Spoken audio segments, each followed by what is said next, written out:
legislators think about it too, and it's why we made some reductions. Look, I fought hard and believe that we need to continue and invest in infrastructure, but a pause on tab fees to give Minnesotans a little relief is the right thing to do right now, and that is a bipartisan agreement around that.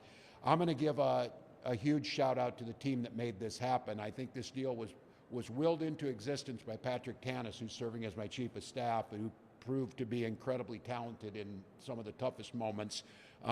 Commissioners Campbell and Marquardt, who are the experts here, Anna Mingy, who's our budget director, and just so many of the staff on the Republican and the Democratic side who sat in those rooms and pounded these things out. The work's being done now, and this is the point where the leaders had to make decisions, and now they have to go back to very unhappy legislators and tell them what was agreed upon. And then you got to bring those things over the finish line. So there's more work to be done. That's where they're at. These will go around the clock until Monday morning. But the good news is that this is, again, a fiscally responsible budget that reduces the long-term over-the-horizon structural deficit by 12.5%, which once again puts Minnesota, if not the top, one of the top most fiscally sound states in the country, while states like Missouri and Washington State are under threat of losing their AAA bond rating. The decisions that were made here will strengthen us again to be in a position that historic budget reserves, long-term fiscal stability, surpluses on the bottom line, and investments and protections of those programs that matter. So this is I'm really proud of this one. While not being a budget year, this was hard, and I think in the political environment we're in, the idea of getting a deal and getting a deal on time and getting a deal that all sides are proud of and that Minnesotans are going to see benefit from. Minnesota's working back towards that the state that works motto, and for 8 years we've been able to do that. I'll take a few questions, and the specifics are here with the budget number experts. Governor, you mentioned affordability. License tag fees are deeply unpopular in Minnesota. Should the next legislature or governor consider reducing those fees more permanently? No, you know what's more unpopular are gas prices, the war in Iran, tariffs that caused much of this to happen. I'll say it again, Tom, we have the 4th highest amount of roads in the country. California, Texas, Illinois, and us. We have the lowest population, clearly, of most of those states, and so we make investments in that. Tab fees are up, too, because the cost of cars have gone up ridiculously high because we're living in a Trump economy that makes everything more expensive.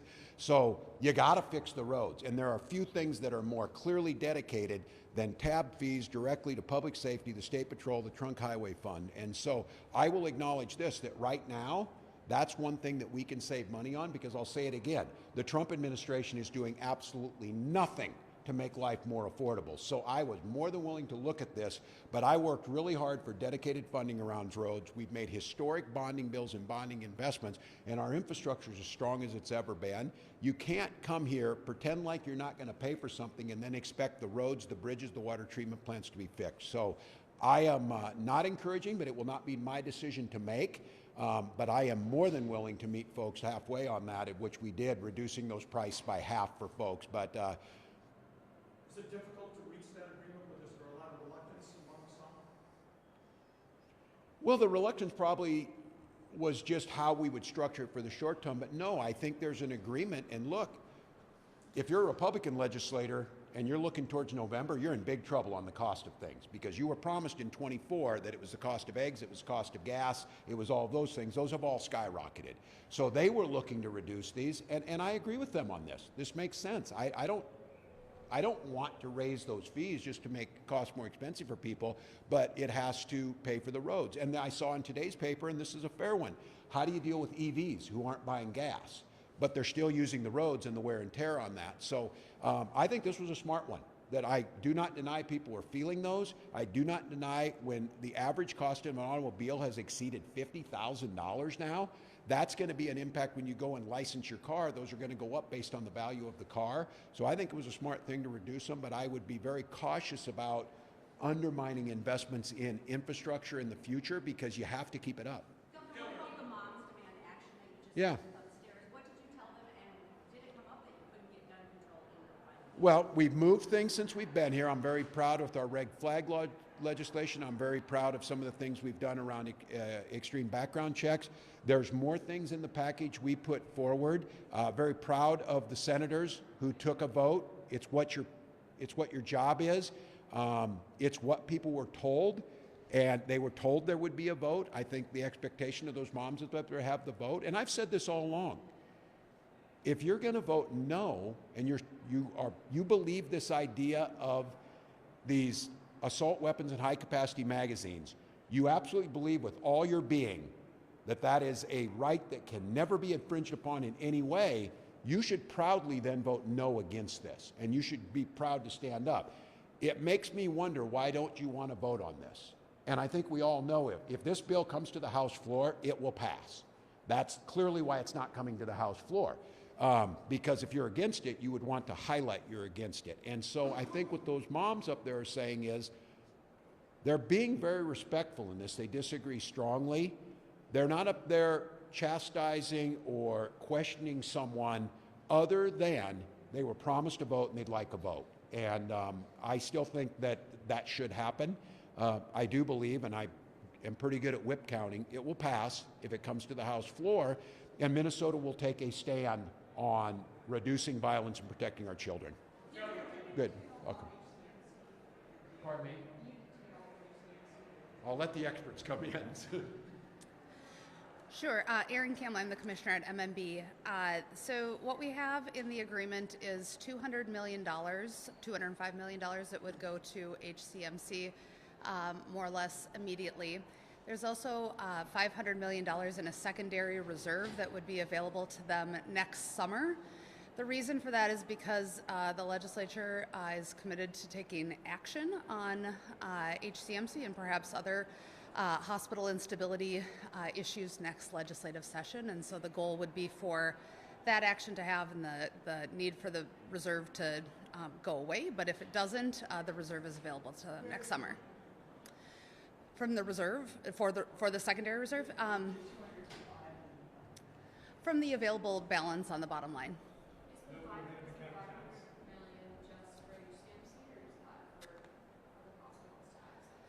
It is available for hospitals that are in distress. The legislature is working on language for that. There is not. And on this one, I'd like to note, too, on this work that was done, this incredible, with an understanding that this is a broader issue, trying to craft the state budget in the midst of the most dysfunctional federal situation against the retribution that now California is feeling today with an arbitrary $1.3 billion pulled from their budget, and Governor Newsom will have to deal with that this was a responsible take. But I want to be very clear. The President of the United States said in 2015 that fixing healthcare would be the easiest thing possible. He'd do it on day one. There's a responsibility for all of you to hold them accountable. What has the federal government done to reduce the cost of healthcare? And the answer is absolutely zero, other than throwing people off. So I want people to note, our working on HCMC is because the absolute need of this level 1 polytrauma center and the critical state asset that it is. But I understand whether it's a hospital in Duluth or in Fergus Falls or St. Paul, all of those are under threat. We need federal partners who actually do think about individuals' finances, individuals' health care to fix this. I'm proud of what we did, but I want to be very cautious on this. This is only the beginning of the health and the hospital crisis across the country. If the federal government doesn't reverse what they did in H.R. 1, if they don't reverse their retribution that they brought on to us. Pardon me? I said, which pieces of this deal did you negotiate the hardest for? Well, I think the question was, which ones did we negotiate the hardest for? Look, my principles on this started out as they have every single one. We need to deliver to improve quality of life for Minnesotans while keeping costs as low as possible, but you have to do it in a fiscally responsible manner. And look, I'm gonna try and make the case, and I think I've got the data to support it. Against a backdrop of criminals taking advantage of Minnesota, there's the broader issue of the budget and fiscal discipline and fiscal responsibility and fiscal stability, which we have done an incredible job of, and the rating agencies will probably say one of the best states in the country for that. So I have to tell you, whether you're a Democrat or Republican, when you're a legislator, you're asking for spending They got so tired of me and our team, and Patrick Tanis said, yeah, but what's the pay for? Yeah, but what's the pay for? Yeah, but what's the pay for? You can't do tax cuts unless you pay for them. You can't give money to schools unless you pay for them. You can't build a new bridge unless you pay for them. And I think for me that I'm proud of what we were able to accomplish together, but it's inside a framework of a 12.5% reduction on top of last year's reduction in the long-term structural deficit. So when you heard Commissioner Campbell quite casually say we were able to take it off the bottom line, the reason we were able to take it off the bottom line is we still have a roughly $3.5 billion surplus at the end, in addition to the reserves that are historic, and we left money in on 28, 29.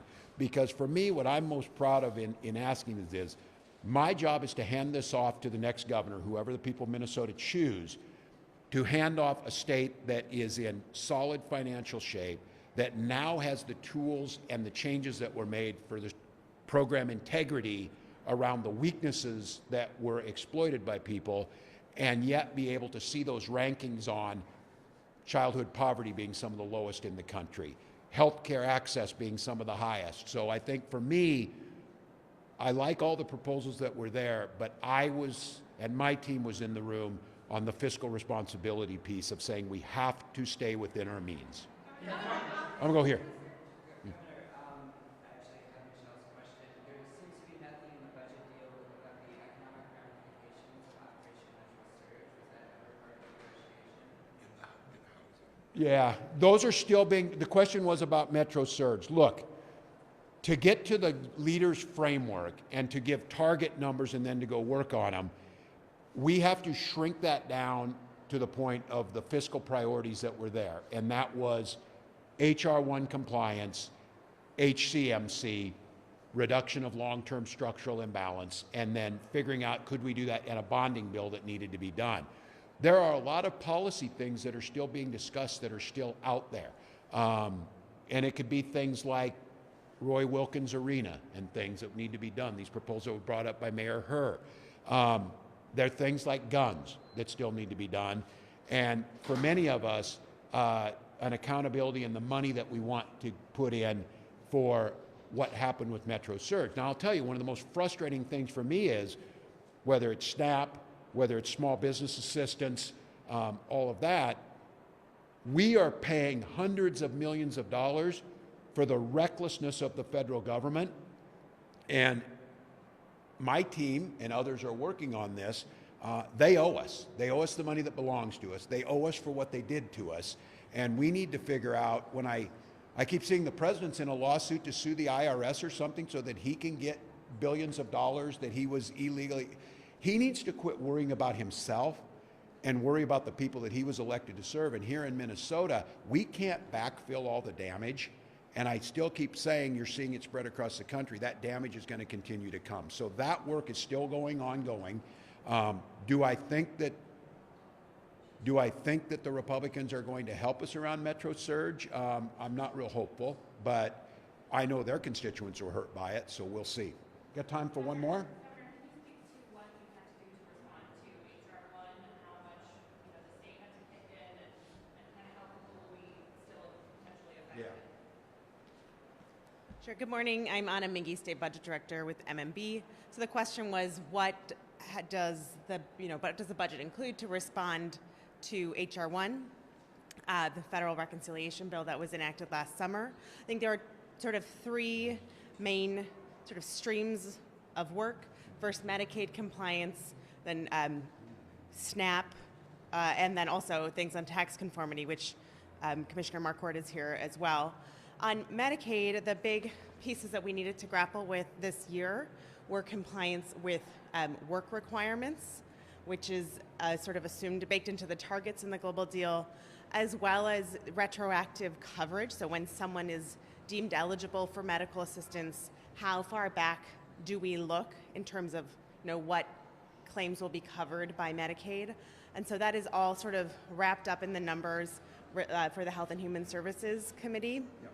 And certainly it's not everything the way that the governor proposed it, but some of the sort of the finer points will be worked out by the committee. On the SNAP space, there is funding to help the state sort of backfill some of the lost federal lost federal funds because the federal government has cut what they're providing to support the administration of the program. There's also resources to help us improve our payment error rate so that we are less likely to need to spend as much on a new cost share for benefits in the future. The budget doesn't include funding for a new benefit cost share, which won't kick in until 2028 and 2029. So that's something that, as we learn more about our implementation of program improvements, that next year's legislature would have to grapple with. And if there are any questions about tax conformity, I'd let Commissioner Marquardt speak to those. Well, they're still being worked. The question about the highlights of the bonding bill, I think people are still working. The biggest thing is that it's a robust bonding bill. I think we agreed on 1.2. Is that correct, Patrick? And that will be split with state access preservation, universities, things, the water treatment portions of that, the roads and bridges. I think a question that has come up and has been addressed about infrastructure and what does IT infrastructure look like? And I just want to say on this, I think it's worth giving a note of thanks to an outgoing legislator. Republican Representative Paul Torkelson is going to be leaving the legislature. Representative Torkelson has been an absolute champion on modernization of IT, especially for the counties. And this is a massive undertaking. It is going to be in the hundreds of millions of dollars stretched over several cycles. But in this session, led by Representative Torkelson's his vision on this, we were able to put a bunch of money in that outside of bonding. But I think this question has been breached, and I know it's a tough one. It's tough with the building trades who work so hard to make sure that bonding's in there. I think in a modern world, we do need to understand how do you afford legacy upgrades to technology that are going to, and the reason we advocated so hard, and I'm appreciative of the representative, we as an administration advocated so hard for it is we believe that a big piece of this fraud detection lies in the infrastructure that is so outdated, and we hear that all the time from the counties. So at this point in time, we'll get that division. They're still working on what that will look like. There'll be local projects in there, but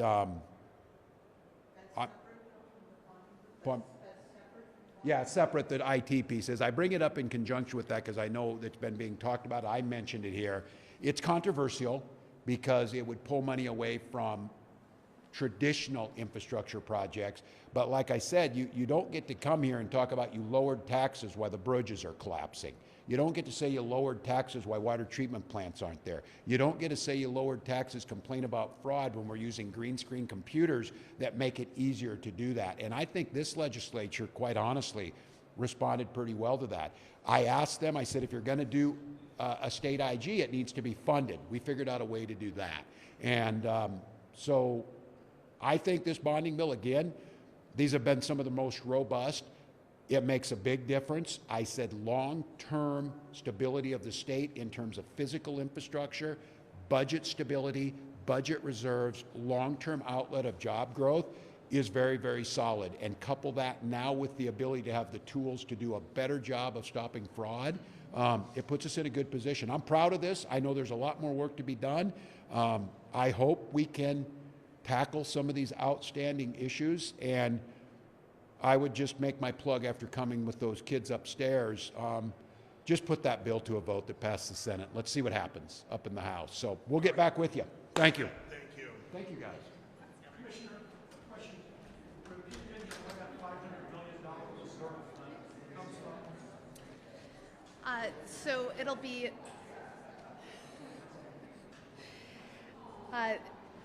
the reserve. There'll be it becomes a secondary reserve, and there'll be a transfer from the budget reserve up to $500 million. There are also a couple of cancellations that are not canceling early, but upon their cancellation in 27 and 28 will cancel to that hospital reserve. From the budget reserve or cancellations.